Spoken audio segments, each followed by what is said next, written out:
Selamat datang di Arsip Gelap. Sebelum kita lanjut, jangan lupa subscribe dan aktifkan notifikasi loncengnya. Mari kita mulai ceritanya. Kabut tebal menyelimuti jalur pendakian Gunung Semeru. Kamera bergerak perlahan melewati papan bertuliskan, "Dilarang mendaki, melebihi batas waktu." Suara angin bercampur gemuruh samar dari puncak Mahameru. Kalau kalian mendaki Gunung Semeru dan mendengar suara peluit dari arah Arkopodo saat lewat tengah malam, jangan pernah menjawabnya. Karena, kata para porter lama, itu bukan suara pendaki yang tersesat, melainkan panggilan dari seseorang yang tidak pernah berhasil turun dari Semeru. Dan malam itu, aku menjadi orang bodoh yang menjawab peluit tersebut.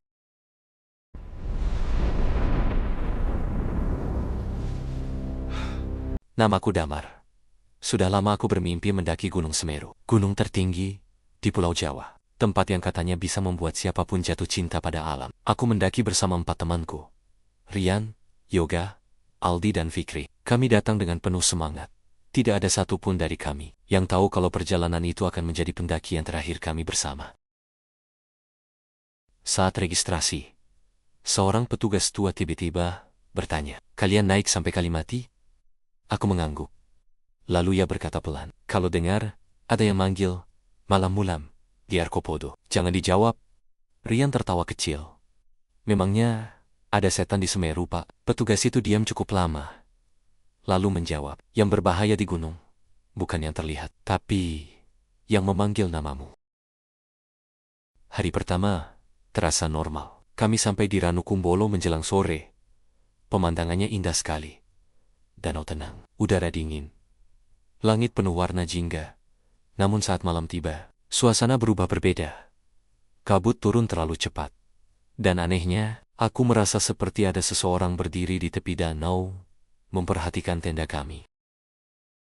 Sekitar jam 1 malam, aku keluar tenda untuk buang air, dan disitulah aku melihatnya. Seseorang berdiri diam di tepi Ranukumbolo.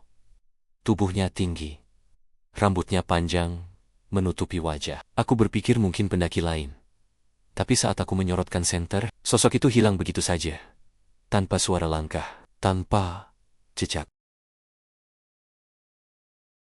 Keesokan paginya, kami melanjutkan perjalanan. Namun semakin mendekati Arkopodo, suasana hutan terasa semakin sunyi. Tidak ada suara burung, tidak ada suara serangga, hanya suara langkah kaki kami sendiri. Dan sesekali, terdengar peluit samar dari kejauhan. Piit, pelan sekali, seolah berasal dari dalam hutan cemara. Kami tiba di Arkopodo. Menjelang malam, tempat itu terasa berbeda. Gelap, lembab, dan terlalu sunyi. Porter yang sedang turun gunung sempat memperingatkan kami, kalau malam jangan keluar tenda sendirian. Aku mulai merasa tidak nyaman, tapi semuanya terlambat. Malam itu, aku terbangun karena suara peluit. Piit, suaranya panjang, dingin, dan terasa sangat dekat. Aku membuka sedikit resleting tenda. Kabut putih memenuhi area camp, lalu suara itu terdengar lagi. Piit, kali ini tepat dari balik pohon depan tendaku. Kemudian, terdengar suara Rian memanggil, "Mar, bantuin Giu." Suaranya lemah sekali. Padahal Rian tidur tepat di sampingku. Aku menoleh cepat. Sleeping bag milik Rian kosong. Kali ini, tepat dari balik pohon depan tendaku. Kami langsung mencari Rian, dan menemukan jejak sepatunya menuju arah hutan. Jejak itu berhenti di depan pohon cemara besar, lalu hilang begitu saja, seolah Rian menghilang di tempat itu. Yoga akhirnya mengingat cerita porter tadi siang. Katanya dulu ada pendaki hilang di Arkopodo saat mendaki sendirian menuju Mahameru malam-malam.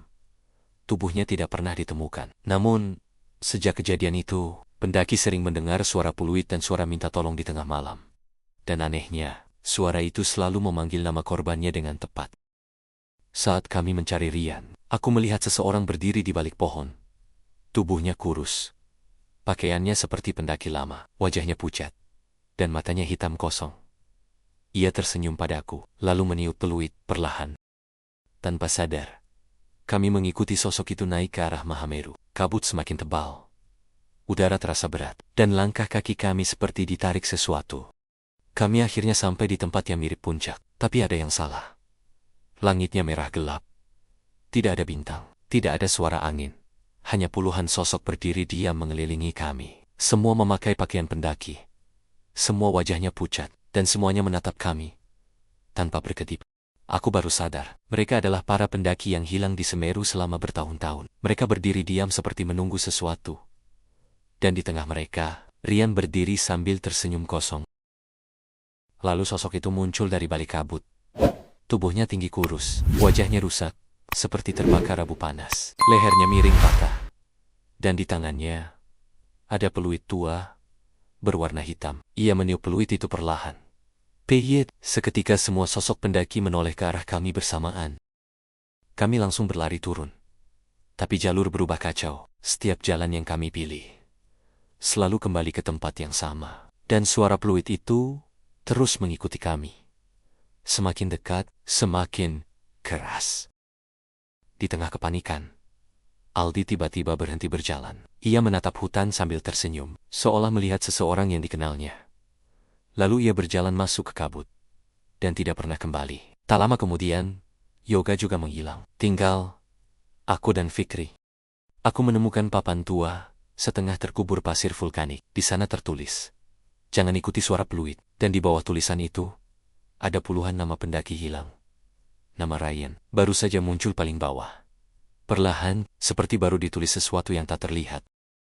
3 hari kemudian, tim SAR menemukan Fikri sendirian dekat Kalimati. Tubuhnya syok berat. Ia terus mengulang satu kalimat, "Jangan jawab peluitnya."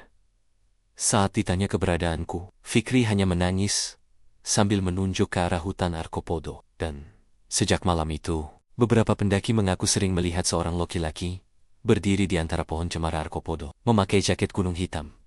Wajahnya pucat, sambil meniup peluit perlahan. Orang itu adalah aku. Cerita berakhir. Jangan lupa subscribe dan bantu kami berkembang. Terima kasih, orang baik.